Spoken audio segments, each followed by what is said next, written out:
Welcome to the Rock Newman Show. It's the Rock Newman Show.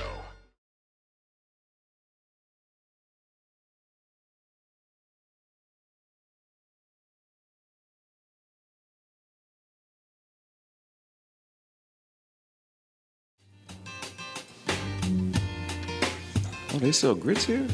Absolutely. Oh, And now, praise Jesus. the Rock Newman Show. Folks, welcome back.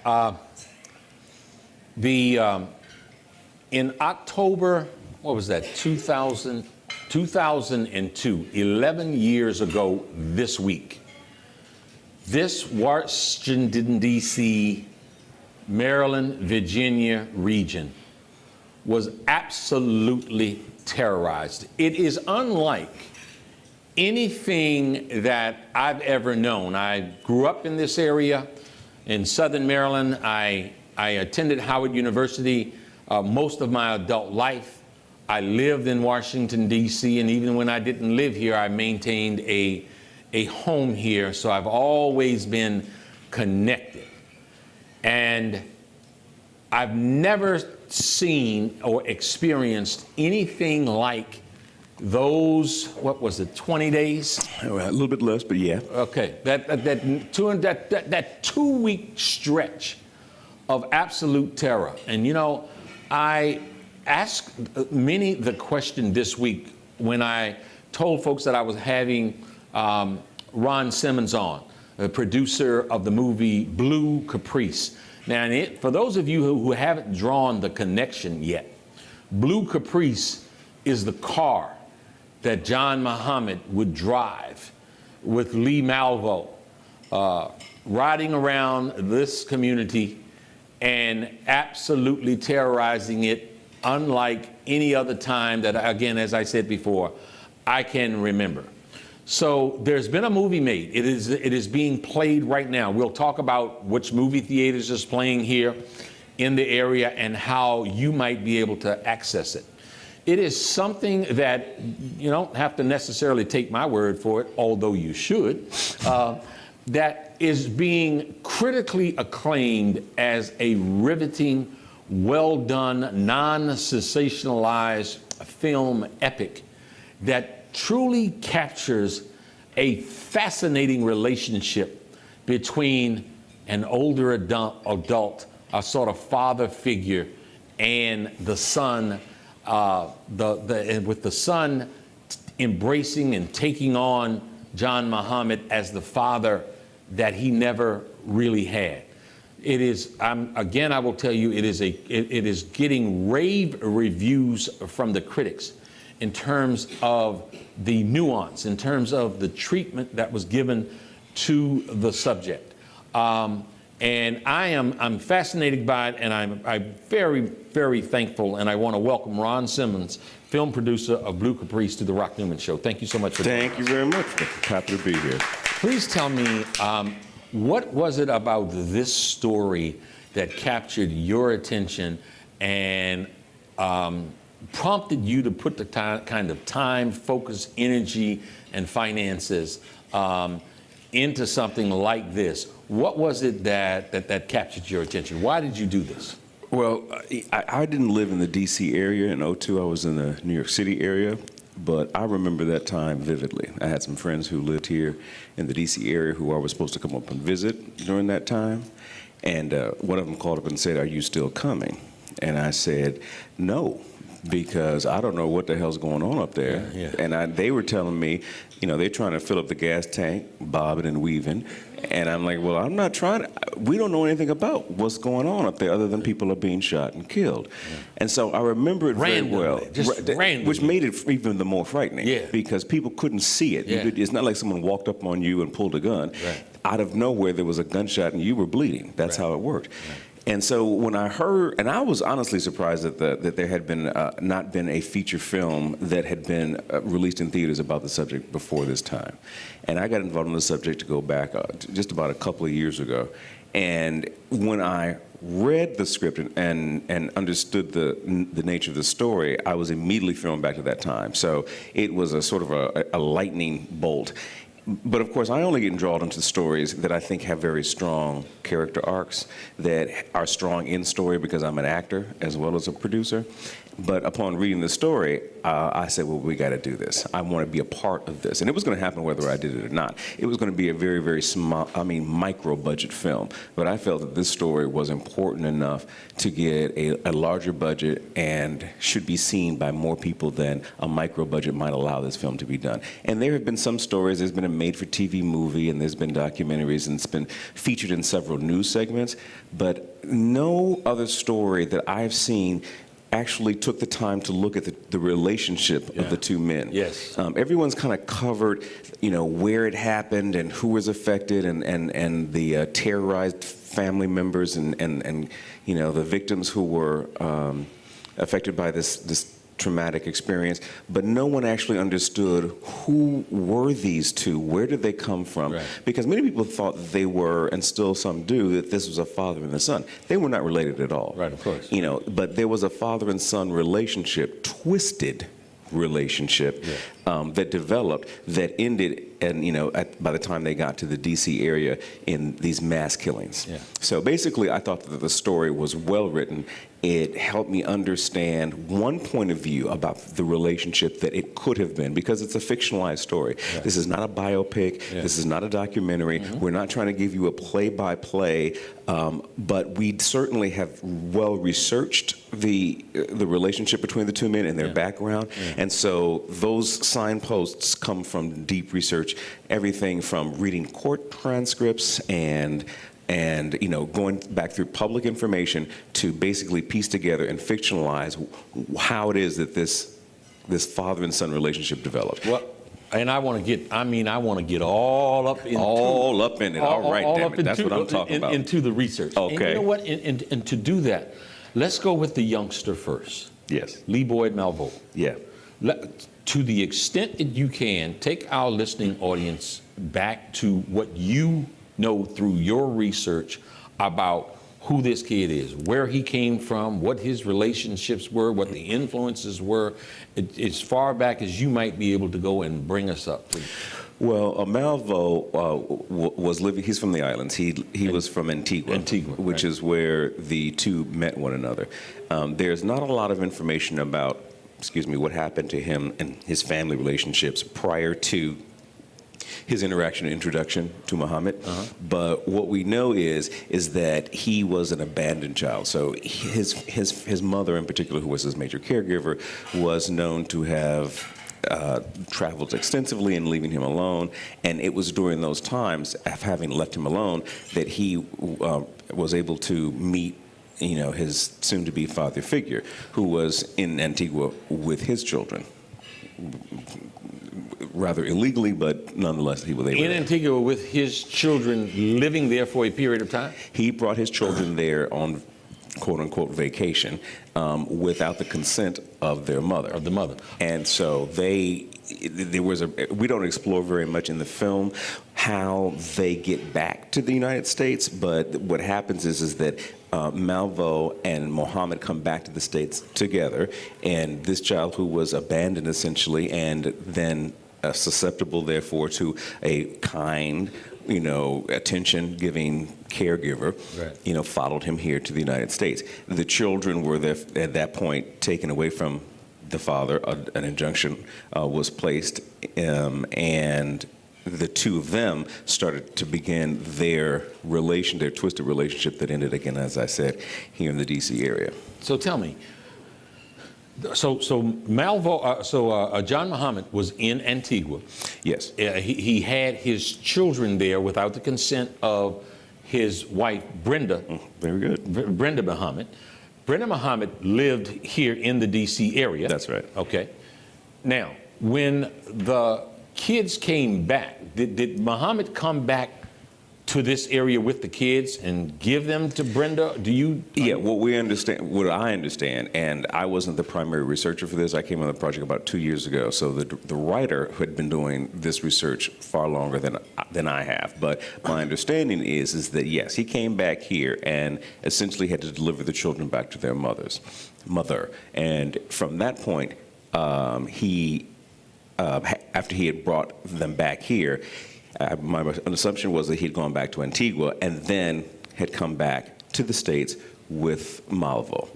So by the time that had happened, when he lost complete contact because she moved, because she was very afraid. Apparently she was fearful for her children's safety as well as her own. So not surprisingly, she separated herself and her children from their father. And well, I don't want to jump ahead of this. I really don't want to jump ahead because I had a question, okay, and she feared for her life, and some of the thinking was that there was ultimately that these killings were leading to her killing, is what some of the. But we'll come back. We'll come back to that. Okay. Because I kind of want to stay here with Malvo.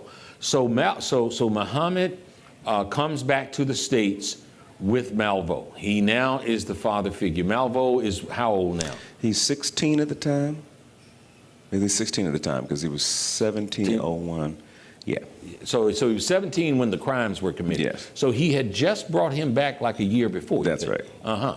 That's Okay. right. Okay. So in that year's time, Malvo sort of became under the absolute influence of John Muhammad. Now, what do we know about what the things that Malvo did, the training that he got, or anything like that?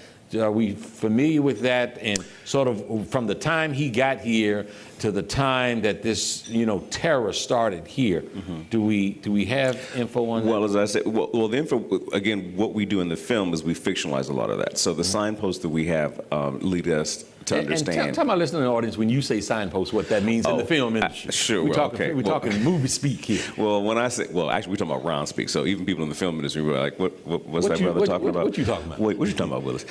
Basically, what I mean by signposts is that things are essentially put in the ground. There's stakes put in the ground that says, for example, we know that at this date, at this time, this shooting occurred. We know that this day and this time is approximately when they met. We know when they approximately bought the blue Caprice. Okay. But we don't, because there was no camera or recording device of course. or among them, we have no idea the exact words that were shared.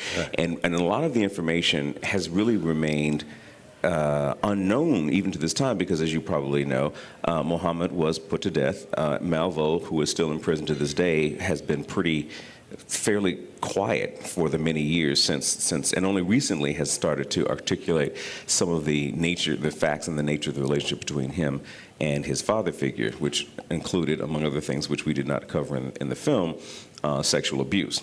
So when I say signposts, what I mean is specific facts against which from which we develop our fictionalized story about how the nature of violence has been, was expressed itself in this relationship. So you just mentioned something that I was unaware of. This story is not something for a good amount of time that I paid any attention to until we knew that you were coming on the show.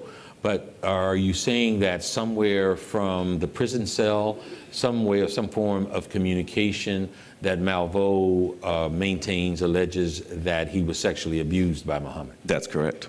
That's correct. There was also a book that recently came out around the same time that we were making the film, which is the first, of course I'm going to try to remember the name of it, perhaps I'll do it before the program ends, that is the first sort of comprehensive book that explores these two, where they came from, the relationship and what happened between the two of them and what they sailed on the victims here in the area. But yes, there are several things in the film that we really don't spend a lot of time on. That is one of them. Another one is the fact that Muhammad was a member of the Nation of Islam. We don't know how deeply, in terms of was his membership even valid, or whether he was someone who was spending a good deal of time on the teachings, but that was something that we didn't cover as well. Yeah. But so there are several things that if you are looking for a documentary, this is not the film.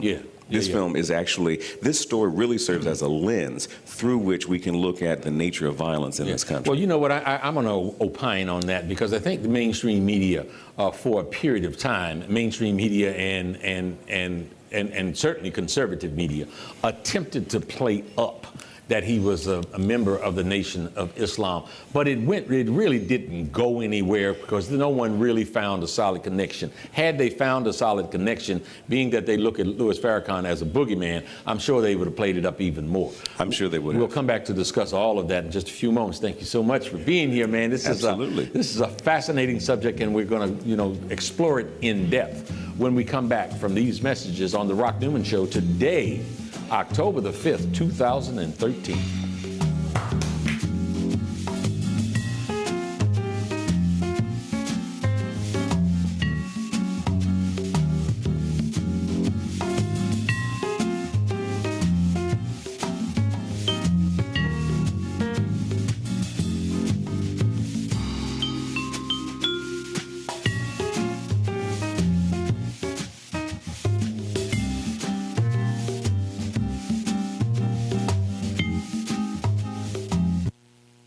My baby drives a handcuff.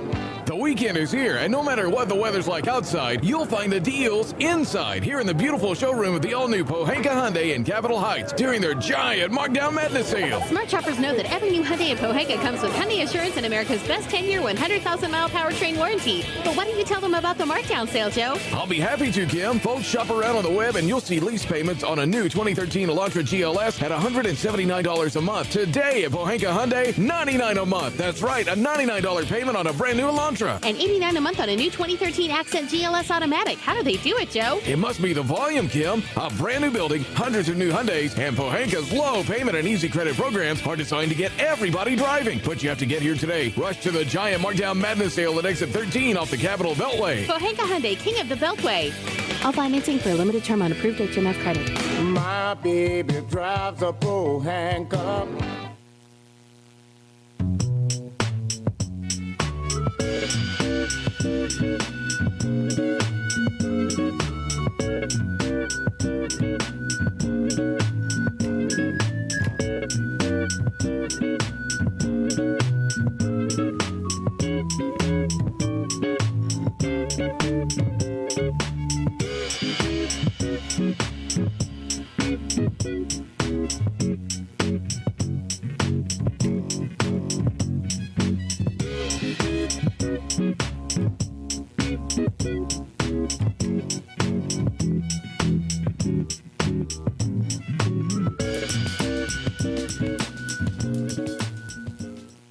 Hello, everybody. I'm Rock Newman from the Rock Newman Show, and I am absolutely flattered to have as one of my fine advertisers the DMV's greatest corporate citizen. Who am I talking about? I'm talking about the Pohanka Automotive Group.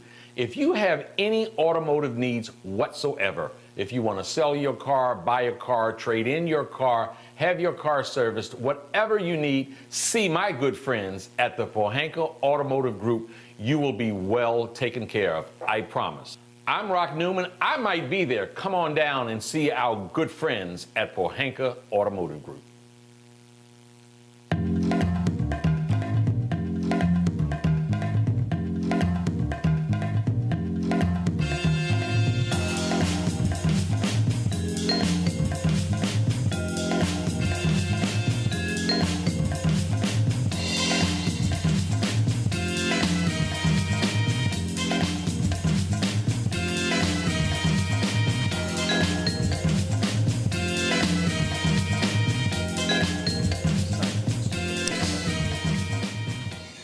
And now, the Rock Newman Show.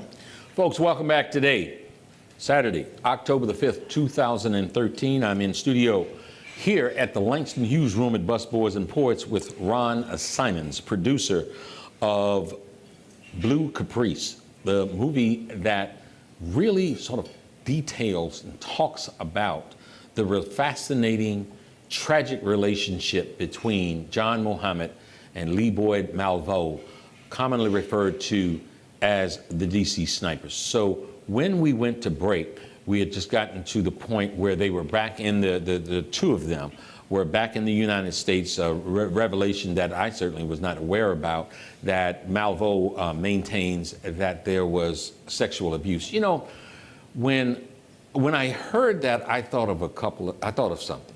That, okay, here's a guy, here are two individuals, and certainly I think that one has to put a great deal of, if you're going to blame, obviously, you're going to blame that influential father figure who had this incredible influence on this young, malleable mind. Mm-hmm. And he was a terrorist. I mean, John Muhammad ended up being truly a terrorist who terrorized this community. Mm-hmm. That's right. And people thought of him as a pariah, and he was put to death. Now, I am against the death penalty, but one would argue that if somebody deserves a death penalty, I could sure understand those arguments. I hear you. Now, he was the animal.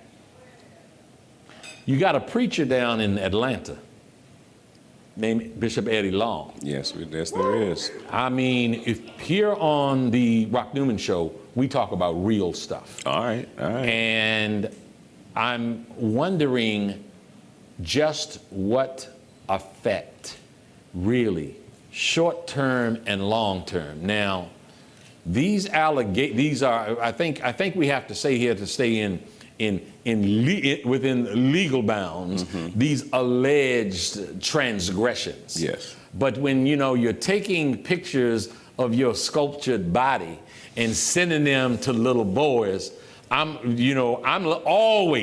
always have been taught and understand and observe that where there's smoke, there's fire. And in my humble opinion, there's a whole lot of fire there. So, I don't think that those two things, now he didn't come out and pull out his gun and come and kill people in a community, but how, if it is true, this monster in Atlanta named Eddie Long killed the spirit of some of our young babies. There's something that I think that needs to be, that is something that I am hopeful would be further addressed, because in my opinion, as I sit here, that is a tragedy. That is a travesty and a very, very real tragedy. And we don't know what is going to be the outcome of that alleged abuse. That's true, and I knock on wood, I'm not aware of any alleged abuse that happened to me as a child. It's my firm belief that those kinds of things that happen, and unfortunately happened a lot in this country, and particularly within the African American community, that sometimes the kids don't even know that they're being damaged. They don't understand that, and it doesn't play out until they grow up and become adults and find themselves in either dysfunctional relationships or a number of ways it can express itself. But I hear you. Your point is well taken, which is part of what I think this story doesn't examine, which is important to all stories, where young children or young adults are put under the influence of someone. It is yet another one of the many factors that might impact their ability to lead normal, healthy lives and not become what happened with this young man, which is a menace to society. Absolutely. Absolutely. Okay, so they have left Antigua. John Muhammad has gone over in some kind of way, worked the process, worked the system, where he's gotten Lee Boyd Malvo back in the U.S. Yes. Malvo, generally speaking, has become under his obvious spell, influence, call it what you will. Okay, so we touched on trying to getting to know Malvo. Now let's talk about Muhammad. Let's talk about, to the extent that you are aware, let's kind of give some biography to Muhammad. Okay. Well, this is a man who, I think the important things that are signposts, once again, he was a man who was a part of the military, and one of the people, I don't know if this is part of what you understood being here in the D.C. area, that was promulgated by local press. But as part of the military, he was a member of the Nation of Islam. He was, by all accounts, a very, quote-unquote, normal human being. I'm sort of reminded of the events that happened a couple of days ago here in the nation's capital of a young woman who according to the press, was depressed, but by all other accounts was a very normal woman. She worked a job, she had a child, she took care of her child, and then somehow, some way, things snapped, and no one quite understands why. We're trying to apply meaning to what happened.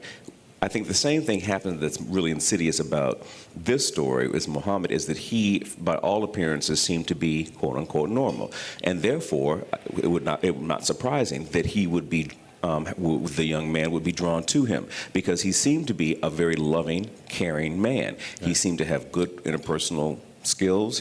His group dynamics and working with a group of people seemed to be very strong. He gave you the impression of not only normality, but of a caring father, and hence why Malvo was seduced into this relationship and was essentially coerced into being what he would later become. Now, let me jump in, please. Yeah.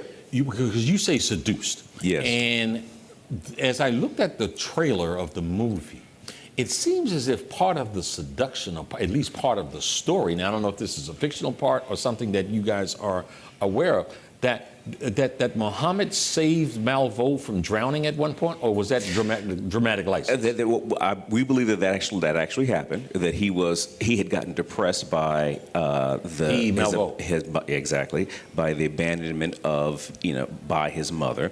And what I'm not sure about is if he was saved and the intent of the young man was to kill himself, or was an accident. He went swimming, but it seemed to be a catalyst for the introduction between the two of them, which then began them down the path that they had eventually led to. So again, it's information-wise, to the extent we know it, that we know, was that something that happened in Antigua? Yeah, that was something that happened prior to them coming here. That was part of the introduction to one another. And that's almost like a metaphor. I mean, whether or not Malvo dove into 12 feet of, Muhammad dove into 12 feet of water and scooped this kid up and saved his life, or whether Malvo saw him as drowning in the sea of his environment, and Malvo scooped him. I'm poetic. I'm just fascinated by that dynamic. Right. No, I hear you. I hadn't actually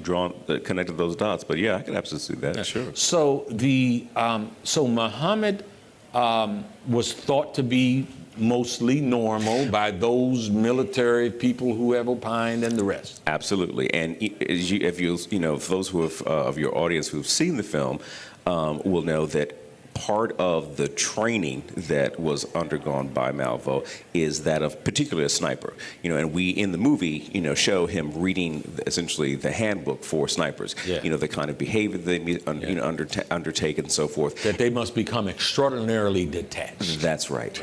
That's right.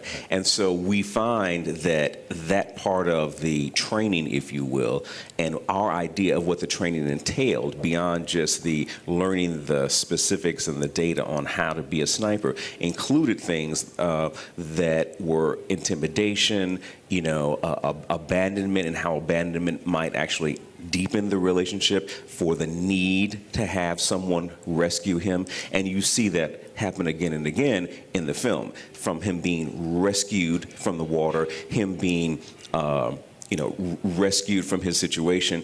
And as you go forward, we see that there is this pain-pleasure model that we believed happened, or that we fictionalized, which is, I don't know if I should say this. Well, no, it's in the preview. And that is, he ties the boy to a tree and essentially abandons him. Right. And then that kind of violent way of training, he doesn't explain. But then he turns around and gives that, it's not for you. This is just for your own good. I am helping you, young man. And so that, again, re-indoctrinates that young man into, here is the leader, here is my father, he knows what's right, and I simply will just have to follow whatever lead he gives me.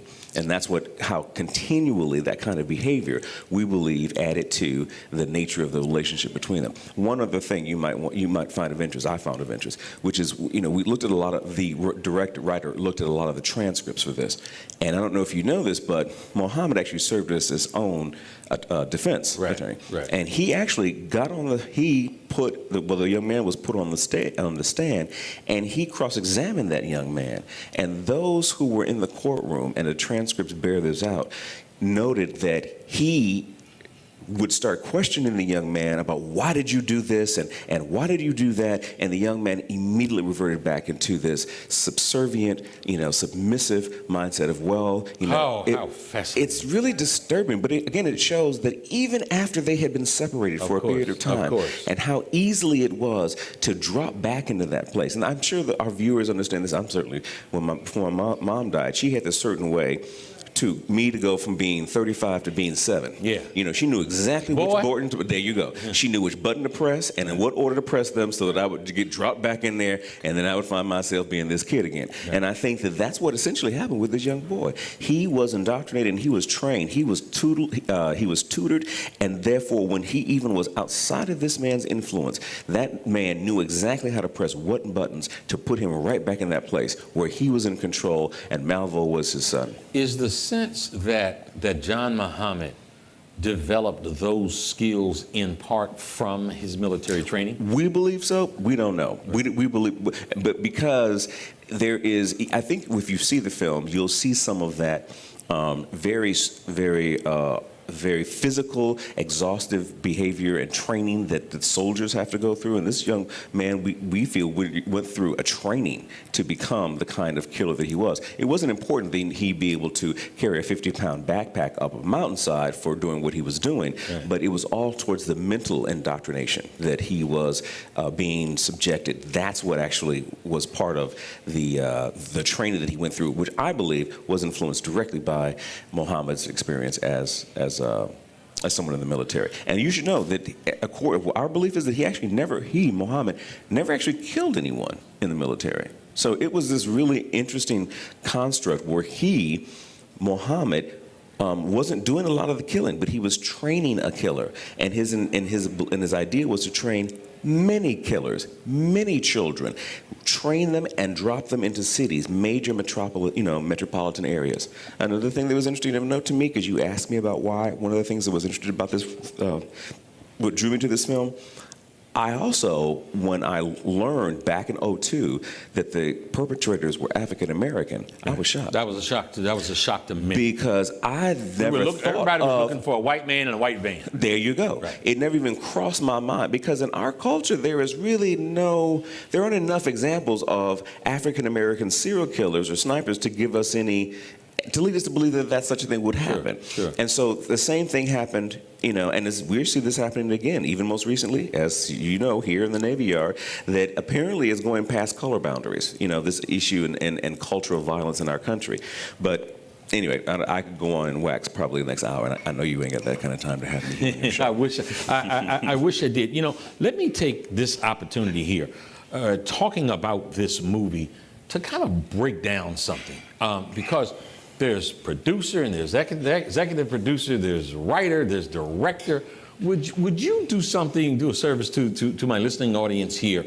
I introduced Ron Simons as the producer. Mm-hmm. There are other producers. That is correct. There's executive producers. That's true. And you also acted in the film. I did. Okay. Kind of break those things down for us. Okay, here's a crash. I had a dear friend. He was an extraordinarily wealthy guy. He wasn't necessarily... Really? Can I have his name and number? Because I'm doing another film, by the way. He wasn't formally educated. Okay. But he was smart. Okay. But every now and then he used to say, "What do that mean?" Yeah. Oh, look, me too. Okay. I got a couple of degrees. And I'll sit there and say, "What you talking about?" Okay, executive producer, director. Tell us what it all means. Okay, let me do 2 minutes. Okay, let me try to do 30 seconds then. Producers come in various varieties, shapes, and sizes. In general, executive producers are either people who invest in the film, or they are given the credit because they are someone of note and having them be associated with the film can up the prestige of the film or the pedigree of the film. Mm-hmm. Then there are producers. Producers come in wide shades of colors and varieties as well. We as producers, I and my associate development director, April Yvette Thompson, are creative producers because we both come from a performance point of view, so we understand story. And so we look for and can give feedback and can help mold story. So we are the people who will oversee the development of the project, and think of the producer, quote unquote, as the COO of an organization. Chief Operating Officer. Okay. That's right. And so there are producers that are associated with this film, like Ison Robbins, who is a person who can get on the ground and just make it happen. I will deliver this film on time, on budget. Then there are people like us who will come in and say, I will help deliver this film on time, on budget, and help the development of the script. And then there are people who are producers, because like executive producers, for them to be involved, they want a credit. So it becomes sort of a bargaining tool, Sure. a bartering system that goes on. And then there are a variety of producers underneath that. There are associate producers who may not be doing anything on the ground, but they're involved. And then the director, that's the man or woman who comes in and says, walk across the street, sit down in this chair, and do this. This is what this scene is about. They're the creative mastermind behind it. And the creative mastermind and the director was directing somebody who actually was a pariah in the industry. That's We're going to true. talk about that, and he plays John Muhammad. That's right. Isaiah Washington. You all remember him. We'll talk about that a little bit more when we come back on the Rock Newman Show at Busboys and Poets here in Washington, D.C. in just a few moments.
My baby drives a pro handcuff. The weekend is here, and no matter what the weather's like outside, you'll find the deals inside here in the beautiful showroom of the all-new Pohanka Hyundai in Capitol Heights during their giant Markdown Madness sale. Smart shoppers know that every new Hyundai in Pohanka comes with Hyundai Assurance and America's best 10-year, 100,000-mile powertrain warranty. But why don't you tell them about the markdown sale, Joe? I'll be happy to, Kim. Folks, shop around on the web, and you'll see lease payments on a new 2013 Elantra GLS at $179 a month. Today at Pohanka Hyundai, $99 a month. That's right, a $99 payment on a brand new Elantra. And $89 a month on a new 2013 Accent GLS Automatic. How do they do it, Joe? It must be the volume, Kim. A brand new building, hundreds of new Hyundais, and Pohanka's low payment and easy credit programs are designed to get everybody driving. But you have to get here today. Rush to the giant Markdown Madness sale at exit 13 off the Capitol Beltway. Pohanka Hyundai, king of the Beltway. All financing for a limited term on approved HMF credit. My baby drives a pro handcuff.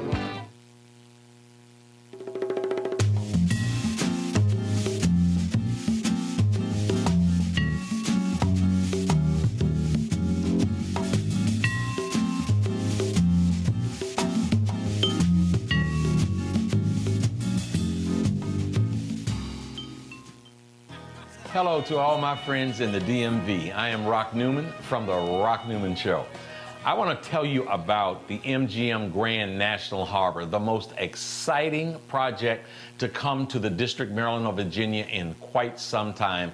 You're going to have great fun. Come on down, support this project with all you have. It is going to be wonderful for the area. We're going to increase our tax base. We're going to get funding for the police department, for ambulance, for fire, for education. It is really a project that is going to benefit our area. Folks, we want to support in a very strong DMV kind of way this great project from the MGM Grand National Harbor.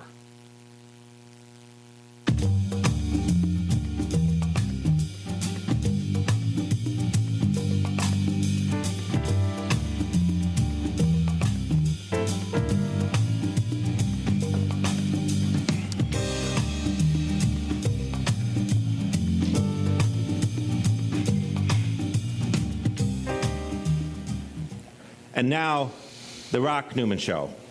Welcome back, folks. In studio with me, Ron Simons, producer of Blue Caprice, the movie that details the relationship between John Muhammad and Lee Boyd Malvo, the two persons commonly described as the DC Snipers, who terrorized the Washington, D.C. metropolitan area 11 years ago this week. This movie, Blue Caprice, is actually playing here in the area. Ron, which locations? There are a couple of locations. There are two locations. If you're here in D.C., it would be the West End Cinemas. That's in Georgetown. That's in Georgetown. And if you are in the Silver Springs area, it's AFI. So those are the two places. Theater, they're in Silver Spring. Yes. And of course, on the big screen is someone who, as a result of some unfortunate activity, Isaiah Washington was basically looked upon as a pariah in Hollywood. How did you guys find him, and how did you entice him into this role? Good question. Playing this role. That's a good question. The director, Alexander Moores, had him in mind apparently from the very beginning of the process, even before I came on. And as you said, Isaiah Washington had become a pariah because of an incident that happened with Grey's Anatomy, of which he was a regular in the days when that was a hit series here on television. At the time when this project came about, he had no manager, he had no agent. So actually the director found him through Facebook. Wow. Isaiah Washington, let me tell you, this brother is what we call in Detroit, he's a basic black. And that is, he doesn't put on a whole bunch of airs. He speaks, keeps it real. He keeps it constantly real.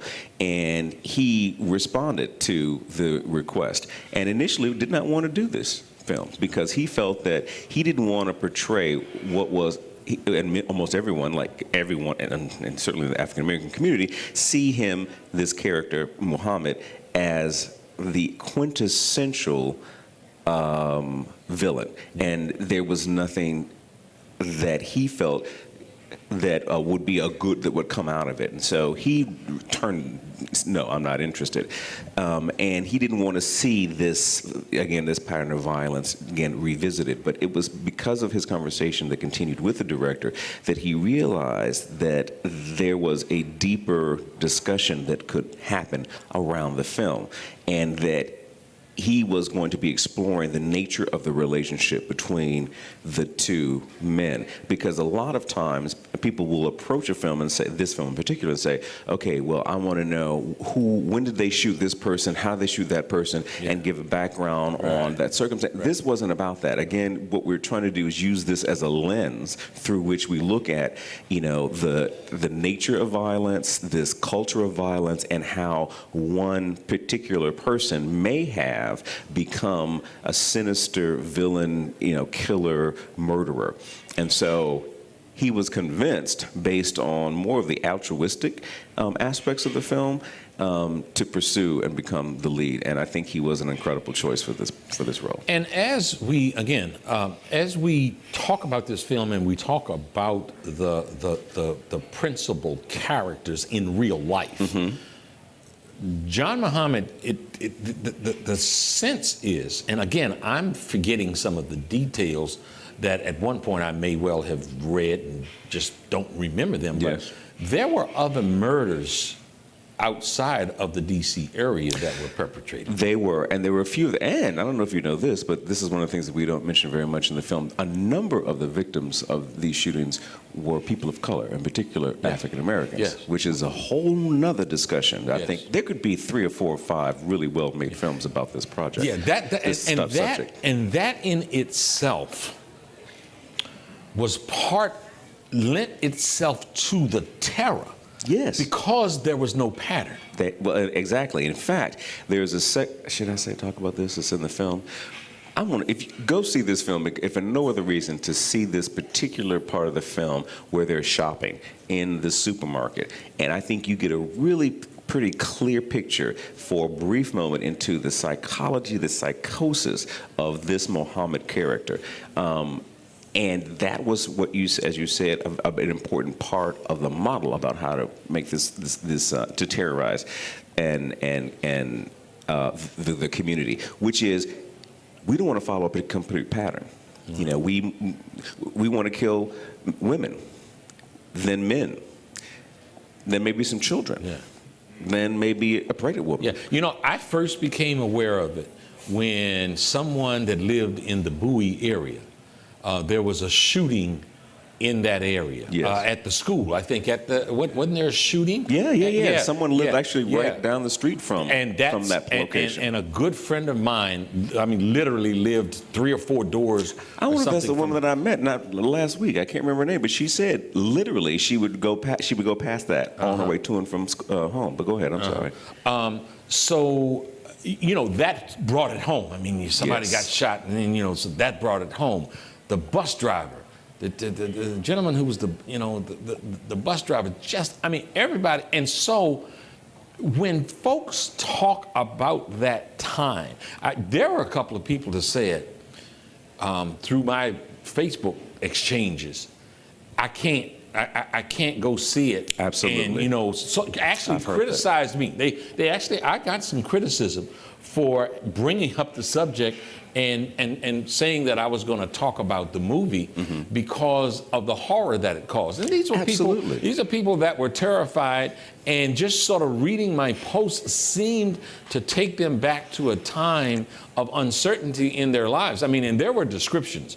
There were descriptions as, you know, man, in the worst tragedy, you know, you end up in some kind of way, somebody can make some comedy out of it. I mean, but there were people that were talking about, you know, the dances that they were doing, you know, and the hiding, the way they would hide. Absolutely. In terms of when they were getting their gas. Oh, absolutely. I had a friend of mine had Jeanette had a function, a reception last week, and one of the gentlemen said that he was actually would be filling his gas tank and act like he was dancing, you know, moving, doing the side step, you know, side to side. Yeah, he's over here in the studio. That's why he's smiling. Yeah. But that's true, though. You know, people were trying to.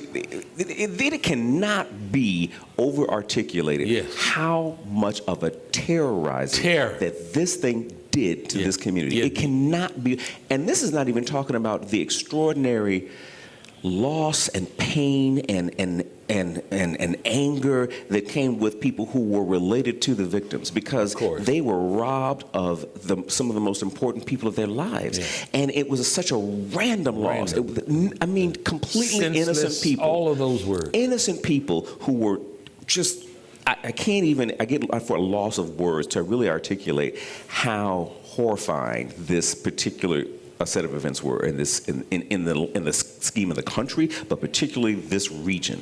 And so, yes, I feel like that I would like to see other films made that really explore, you know, those individuals who survived, and some did, who were shot. Not everyone was killed, and the stories of the victims and their families, because I think that they deserve, you know, the attention and some articulation about how these events affected them. I would love to see a documentary where I can go and understand and put a face to the numbers that we understand about the 13 people who were shot during this time in 2002. Because we just sort of, you know, even with all of these random killings, we sort of say, yeah, you know, there was a group violence and there were X number of people killed, 13 here, 20 over there. But each one of those numbers, behind each and every one of those digits is an entire life. And behind that life are lives that are dramatically affected. And those stories need to be told. And as far as I can tell, there hasn't been a caring perspective look at those individuals, and they deserve a voice. Yeah. Let me ask you, when the killings took place, obviously this mad search, I mean, people became, you know, sort of media personalities out of this. I remember the guy, I forget his name, but who was the chief of police in Montgomery County, who was so often on the news. Do you all deal with at all when the capture took place? Yes, we do. Actually, that's near the end of the film. So we basically, you know, hypothesize from the point that they meet until the point where the shootings begin. But yes, we actually have an interpretation of exactly what happened the night that they were found. And it's ironic. They go through all of this training to make sure and all of the work to hide themselves and how they had to modify this blue Caprice so that they can shoot from the trunk and not be noticed, using a sniper rifle to shoot from a great distance. But then they fall asleep, in a parking lot in the middle of the night, and a police officer comes up on them and, this is closed. You can't be here this time of night. Oh, we're sorry. We just, I just picked up my son, so we were on our way home, and I got tired. I felt like I had to sleep. Sure. And then they were caught. But that's life, You think it's just, something happens, some mistake is made, and thank God it was made. God knows how many untold victims that were saved because they were finally found. Now, I know that the focus of this, and again, it bears repeating again the critical acclaim that you all have gotten in terms of the treatment, what you all did with this film project. Did you, in the research that you are aware of, Yes. Were there any connections drawn between what was the ultimate motive? I mean, I know at one point there was a conversation, or I at least told that there was a conversation about $10 million. There was some $10 million request or something like that. That was one thing. There was another hypothesis that all of these murders were being perpetrated in a path towards him killing his wife, Brenda Muhammad, who he felt most wronged by. Yes. What do we know about that? Well, we know that, again, because his children were taken away from him, he obviously had a deep grudge against, because he honestly, it's so weird to even say these words, but he was a family man, so it is ironic that, and it's not an untold story, that fathers who lose custody of their children have resentment that they carry with them. Rarely, if ever, do they continue on to a level of violence and the level of this particular kind of violence. Right. But essentially, what we know is that from his point of view, he used this as a sort of a leap board. We also know that this thing happened right around a year after 9/11. And I remember when I heard of this story, I thought that this was possibly a terrorist attack. Absolutely. It's either a white man in a white van, or maybe it's somebody who came over from, Iran, Iraq, some Arab country, and were perpetrating this in the U.S. And this was the beginning of something bigger. But we don't really know the answer to what was going on in Muhammad's head. Was he trying to raise money so that he can start this camp to build trainers, or build fighters and killers to go out from here to other parts of the country? Or was this something, was that just, in other words, was that a means to an end? Or whether the real issue was he was just a simple revenge. He wanted to, just get back at the society as a whole, and not just his wife. And at some point in the film, we talk about, or at least the character, which is portrayed by Taquan Richmond, who is amazing in this film and really deserves much accolades. He is with Muhammad, and they are outside of the wife's house, because he eventually finds her, as we fictionalize things in the story, and he's waxing on about how she hurt him and how bad a person she was. And the kid actually says, it's no longer about that now. It's not about that anymore. Right. We're in a whole other place, which is it shows how far that kid had come in his indoctrination. Right. So we're not really sure. Was it going to be because he was going to set up camps? Was it he wanted to change society and get back at society because he himself had not reached the level of acclaim and appreciation by our society? Was it simple revenge that had just gone postal? What was it? It's not really clear. The man is dead.